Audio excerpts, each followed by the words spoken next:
Streaming live on Facebook, YouTube, Twitch, and blasttheradio.com, this is The Lowell Green Show. The number to call and be heard around the world is 613-413-2217. Or email Lowell at blasttheradio.com. And now, here is Lowell Green. Hey, John. Some very tough questions for all of us. I hope some of you will respond thoughtfully. I'm sure you will. Because these are questions that all of us, as members of the human race, have got to face. We've got to address some of these questions. It really boils down to one overriding question. What should we do? How many innocent people can be murdered before we put a stop to it? How many Ukrainians must die, be murdered, butchered, starved to death, men, women, including pregnant women, and children?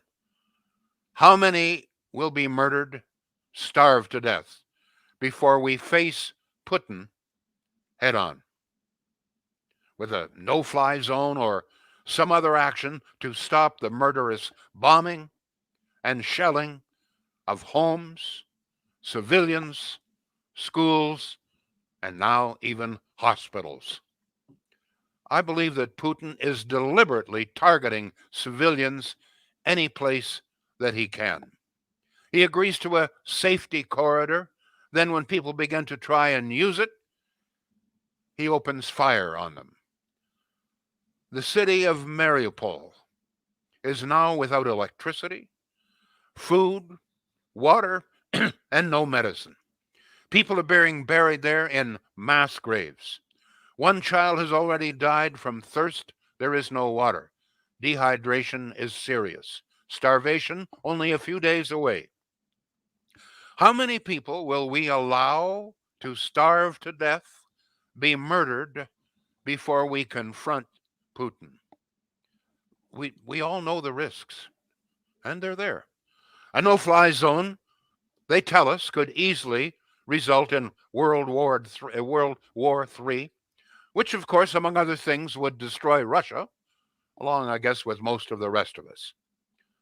The dilemma, of course, is this. Putin believes that the threat of nuclear war prevents us from declaring a no-fly zone, from doing something that can save the Ukrainians. Wow. The ice just fell off.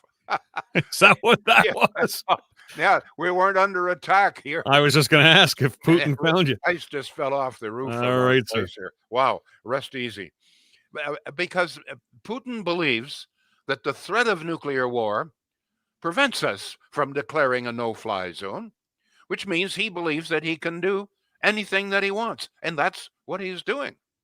You have to wonder if he is not deliberately targeting civilians and hospitals to rub it in our faces. But, folks, isn't there a time when we've got to face the bully, stand up for what is right? Tough questions, I know, and I'm sure there will be a variance of opinion. But the questions we must ask ourselves are these. Let me ask you this, because you know you're part of. We're all part of the human race. We've all got to deal with this.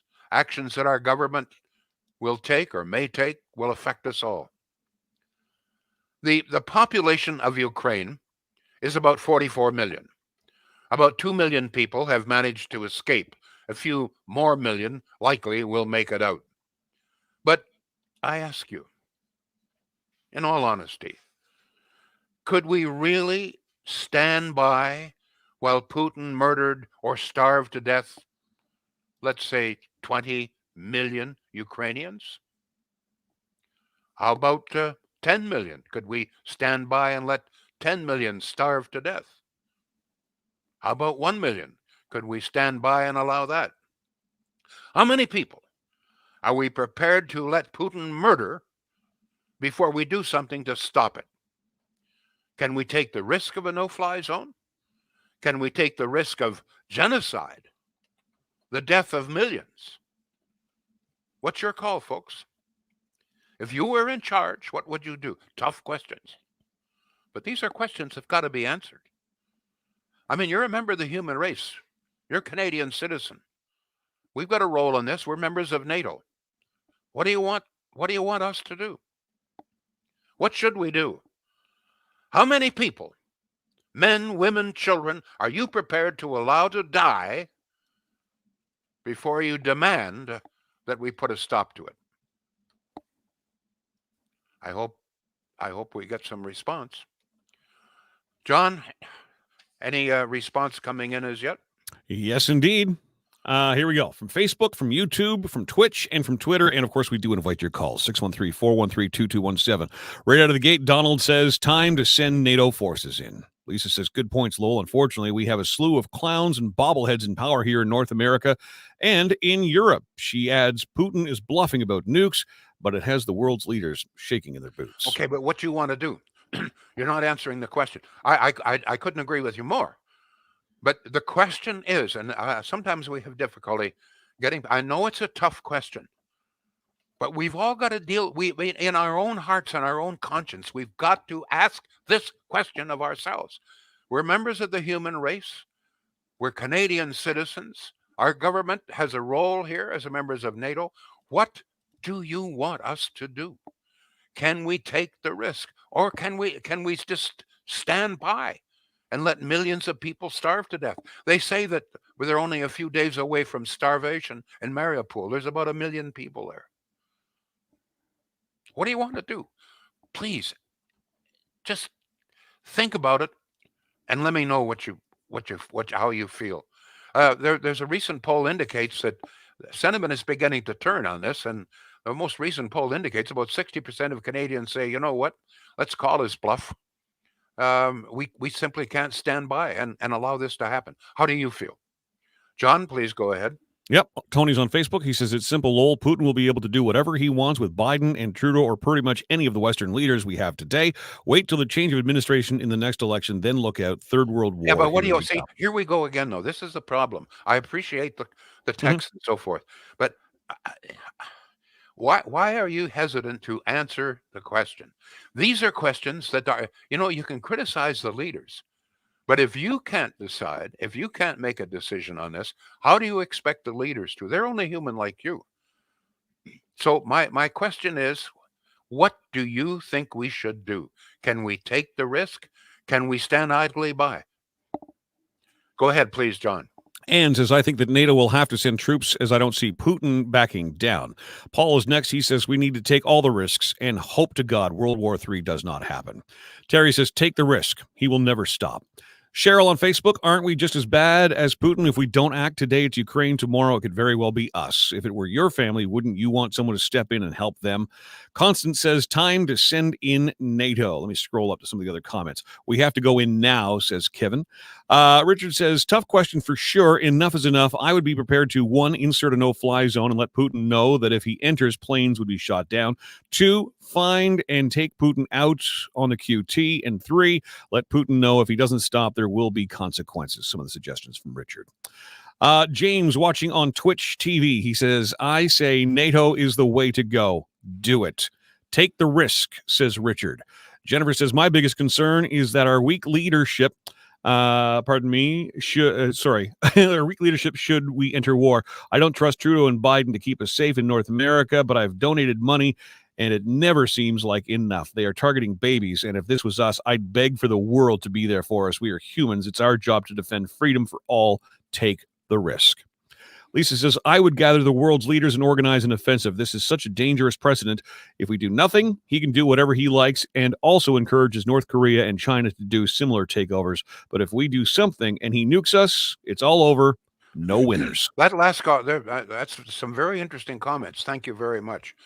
The mention of China, it raises a specter. As we all know, China has made threatening gestures for a number of years towards Taiwan. One of the fears I have is that if we allow Putin to essentially have a free hand, if we realize that, well, if we do anything that could start World War III, I'm wondering, and I'd like some of your opinions on this, if that may at least indirectly encourage China to invade Taiwan. I mean, if China looks at us, at the West, and says, you know what, they're really afraid of this. They're afraid to tackle Putin, so they'll be afraid to tackle us. So let's go in, because I'm sure the only thing that's kept China away from invading Taiwan is the fear of what we in the West would do. I'm just throwing that out as a question. That's one of the problems. Many times, decisions of this kind, events of this kind, have widespread ripple effects, and I fear that may be one of them. Go ahead, John, please. All right, let's go to Twitch. Where's Chrissy's comment on Twitch? Sorry, I think we're all damned if we do and damned if we don't as well, but we need to try to do something. We can't just stand by and do nothing. Ann says, what happens if special ops go in and take Putin out? Is Russia tough without their leader, or does someone just replace him? Gregory says, it is Chinese law that Taiwan is China. They have a protocol. Military takeover is the final option. Some comments from earlier that I haven't had a chance to get to. Doug says, it's said that Trudeau has ordered both Cessnas be taken in and have the oil changed in order to attack Putin. Thanks, Doug. We need comedy today. Craig says, no doubt this is a crisis we haven't seen in decades. However, if you send in NATO, you will start the Third World War.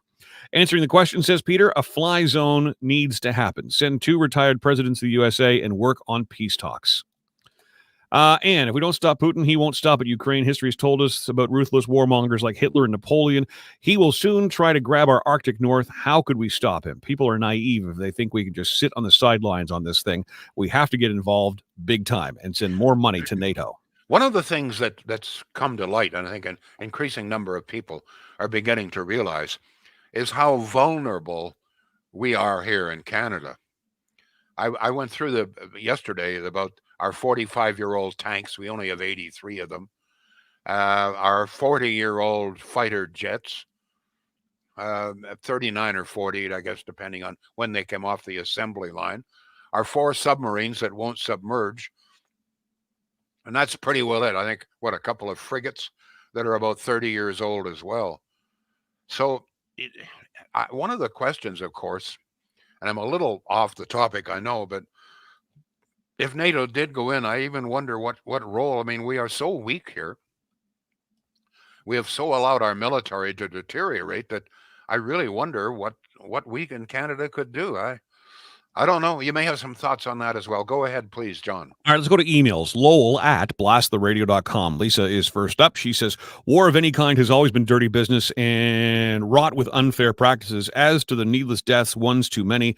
But what's the agenda? Not by going in. All right, Robert in Carlton Place. At first, I was of the mind we should wait and see if these financial sanctions could push Putin back. However, since Putin has declared that the financial sanctions are the same as declaring war against Russia, then we should go ahead and help Ukraine with military weapons and forces. If Putin declares sanctions as war, then we have nothing to lose now. Sorry, Lowell. Okay, no problem. No, I jumped in. I think it's time that we stop calling these sanctions. McDonald's may be a sanction, closing down there, and Starbucks. But as far as the economic sanctions, this is a joke. And the media is not doing a proper job.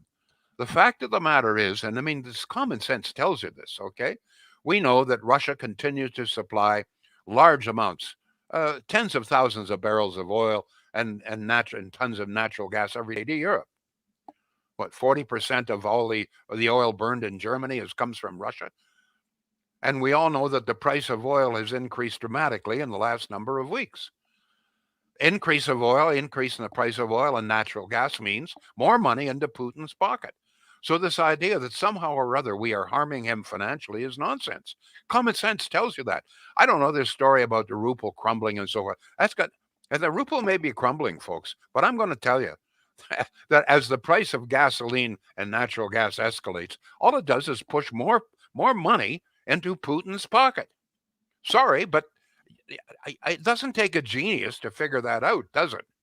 I mean, if you're supplying, let's say, 1 million barrels a week of oil, and the price of that oil has gone up, I don't know, 10, 15, 20 cents a liter, obviously you're making a hell of a lot more money, right? I don't know. It doesn't. As I'm no genius, particularly when it comes to mathematics. But even I can figure that one out. But apparently, the bulk of the media can't.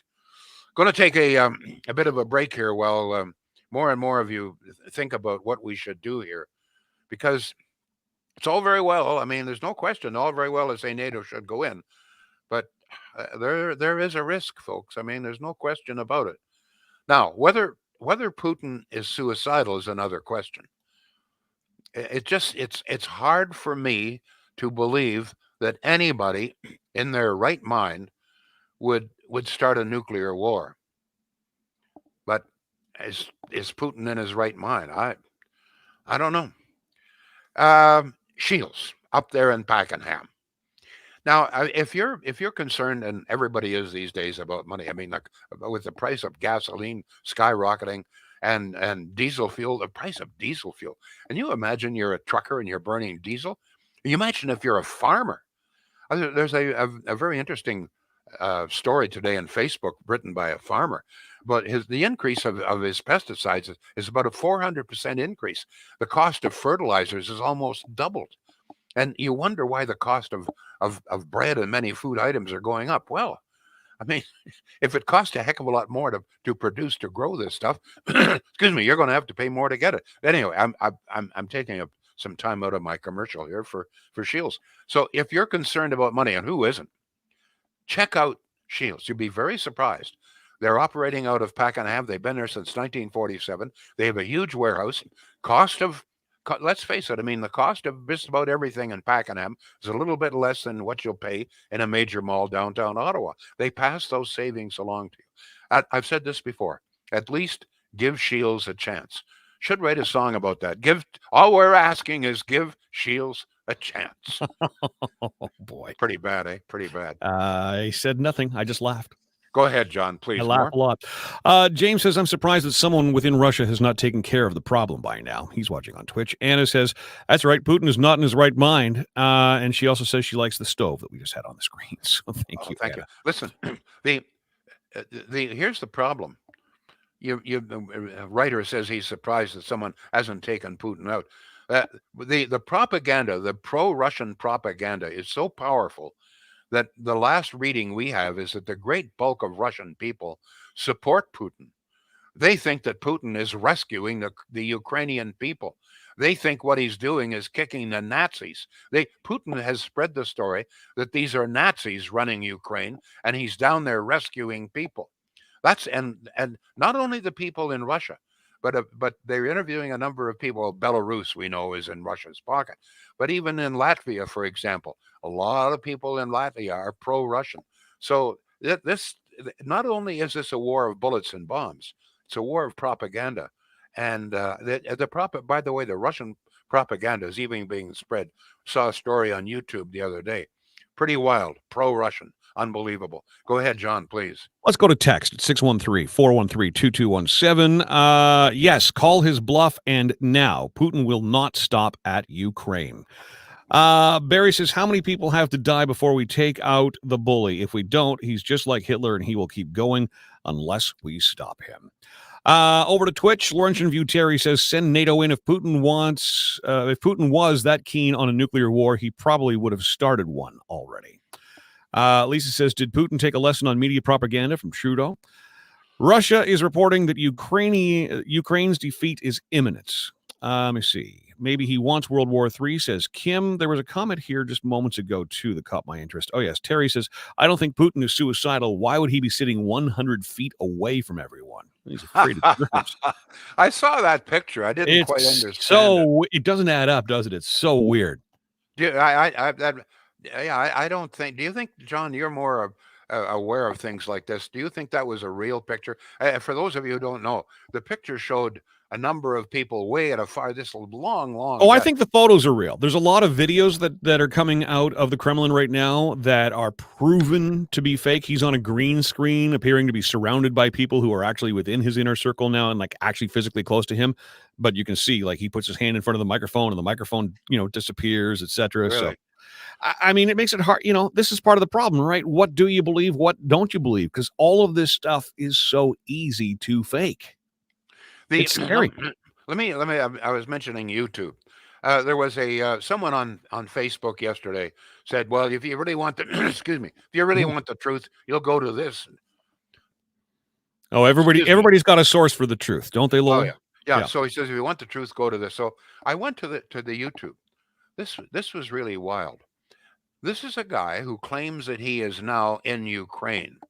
He's sitting there, he's got this cap, and he goes through this whole litany of all of his qualifications. He's done this and he's done that, and he's been here and that, and he's seen the bombs fall. And he said some men came to my door and they claimed that I was pro-Russian. I'm not pro-Russian. I just tell the truth.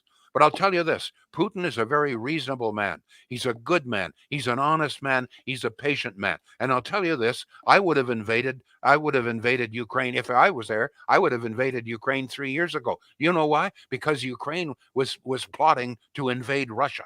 And he goes through this whole bit about how Ukraine was going to invade Russia, and they were all a bunch of murderers. It was unbelievable. And this guy, I have no idea if he is in Ukraine or in a ditch someplace in Mississippi. Right. But this is the kind of stuff he's on YouTube. And YouTube is allowing this pro-Russian, absolute garbage propaganda. But obviously, this one of the problems. Some people out there believe this. There's a guy on Facebook who believes it. This is the conspiracy thing. You see, the starting again. Oh, don't believe all you hear. You know, Ukraine is really at fault here. They were going to. Oh yeah, and Ukraine had chemical weapons. They were, and people are beginning to believe this, even in this country. It's wild. Go ahead, John. And that's part of the problem that we're in, isn't it? This Gary. misinformation. Yep. 613-413-2217. Could we make use of Elon Musk's Starlink project to make the internet freely available to the Russian population? Asks Bruce. I don't know, John. What's your feeling?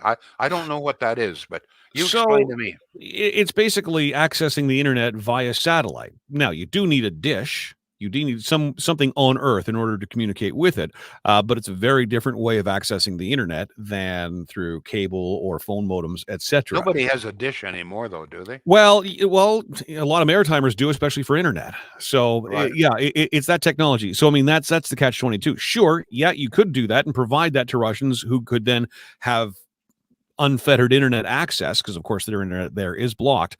But how would you get that? How would you get that hardware into Russia for the One of the citizens? problems, one of the problems, and this holds true, I think, with people everywhere, including here in Canada, and that is that you tend to believe what you want to believe, and it's very hard to dissuade people. They interviewed a number of people in Moscow the other day, and there was a woman they interviewed, and they said, what's your feeling here? I'm with Putin all the way. I don't believe I don't want. And she said, well, what about the pictures? I don't want to see the pictures. I don't want to see the pictures. In other words, what she was saying was, she believes Putin, and she's not going to listen to anything else. And I would imagine that attitude is fairly widespread, not just in Russia. Go ahead, John. We've got a call at 613-413-2217. Leslie, go ahead. You are on live with Lowell Green. Yes, Morning. good afternoon. Good Thanks for afternoon. taking my call. Yes, sir. Yes, sir. So, what are our options here? World War III or what? What are our options? Well, the option is to allow the mass murder and starvation of perhaps millions of people. Okay, to that point, real quick. Listen, I am completely for resettling refugees, providing aid, and how you say of that sort. But I think, and when you talk about when some people say Putin wants World War III, I'm not convinced he wants World War III. I mean, I am more inclined to believe that NATO wants World War III. That's where I stand at the moment. Wait a minute, hold it. You think NATO wants World War III? They're doing Yeah, everything they can to avoid I believe it plays. Why do you believe that? What What makes you believe that? I believe they have more to gain from it. What makes you believe that? A few things I rather not get into, to be honest with you. Why? I'll just say that, because then I'll be accused of being conspiracy theorist and right. No, but do you have some inside information here someplace? No, well, so if I say Putin wants World War III, then that's the goal. That's okay. But if I say I'm more convinced of the opposites. But if NATO, let me ask you this: if NATO wanted war, they would have declared a no-fly zone a long time ago. Arguably, I get your point. Back to the again. I'm not I don't pretend to be an expert on the subject, but I'm just saying. Can I ask you a very blunt question? Do you side with Russia on this, sir? Do I side with Russia? Mm-hmm. Well, I'll answer you this way. Honestly, I don't have enough information to say that yes, Russia's the good guy. I'm not saying that. I'm more inclined to say that Ukraine and Russia have a long-standing history, and my impression is that it's something that is being sorted out.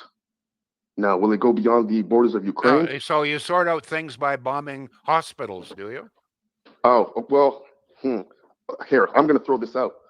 The same people who reported on the how you say the Freedom Convoy are the same people who are selling us a lot of lies. So you don't believe that hospitals are being bombed?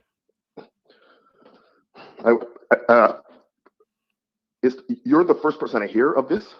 Okay, I'm hearing this now. What? Come on. No, honestly, no. Can I ask you another question, sir? Can I ask you another question? Are you a communist? Can I finish my sentence and then go ahead? Sure. Well, go ahead. Sure. Is that so many lies are coming out of the mainstream media that I just turn it off now. It's unbelievable. It's poison. Please ask your question. So you're like the Russian woman. You don't want to see the truth. I don't know who you're referring to. Well, I mean, how would you dummy up? I listen to all sides. I consider all sides. Well, no, you say you don't. You say you turn the. You're not making any sense. I end up hearing it anyways. I end up hearing it, meaning I don't consuming as a main course of information. It reaches me. It still reaches me. Can I have another question, sir? Are you a communist? Are you a communist? I don't think so. I hope not. Why not? I don't believe it's a how you say. I don't believe it's a the most healthy form of government to live under. Now, are you really telling us that you have not seen pictures of murdered civilians and bombed hospitals? You have not seen too many. Those? Yes, I've seen too many of those. Yes, I've seen too many of those. But you don't believe they're real. Well, this one particular story you're talking about, I don't want to comment on it because honestly, that particular story I have not seen, but I have seen plenty of graphic footage, and yeah, it's absolutely. And you don't hold Russia responsible for any of that. For all of it? Yeah. Based on whose word? I'm just asking you. Well, that's the problem. That's part of the problem. What's the problem? The information. Some of the information that's coming out is skewed. Is propaganda. How do you know it is? How do you know it is? What information? What information do you have that I don't? For one, I say consider the source. I know some stories were uncovered that were not as they were told, and that this is going back to the current situation in Ukraine. Can I ask you another question? Do you live in Ottawa, sir? Are you in Ottawa? Oh boy, here we go. Yes, Lowell. Yes, I do. No, do you live in Ottawa? I do. Okay. Well, you're a. What? You know. Speak your mind. Let me hear it. Give it to me. Let me hear it. What's the problem? You. Gotta go. Thanks for the call. I'm glad he called because that's what I've been talking about. Somehow or other, he's got the idea that this is all just another conspiracy. It's not real. And that is scary. Now, I'm going to tell you that I lay some of the blame for that on the media itself. And the media has lost the trust of a lot of people. And this, I believe, is one of the consequences. Sad. It's dangerous. This guy votes. Go ahead, John, please. Kimberly John, sorry. Yeah. What's your reaction to that call? I think, listen, I don't agree at all with anything that Leslie is thinking or feeling, and certainly everybody. I haven't seen one person supporting him on any of the social media platforms, but I'm glad you let that phone call air because that thinking exists. It's out there. There are people who buy into this. Mainstream media is bought and paid for and are showing us lies and making this up, even in horrific circumstances like this. And you and I have been in radio and media, Lowell, for a long, long, long time. And I don't know anybody I have ever worked with in radio, in TV, who have ever been bought and paid for, who would tell such an egregious lie, like a hospital with children has been bombed. It's so far. But see, this guy, I'm shaking. I'm shaking. I'm so upset. This guy is like that woman in Moscow. I don't want to see the pictures.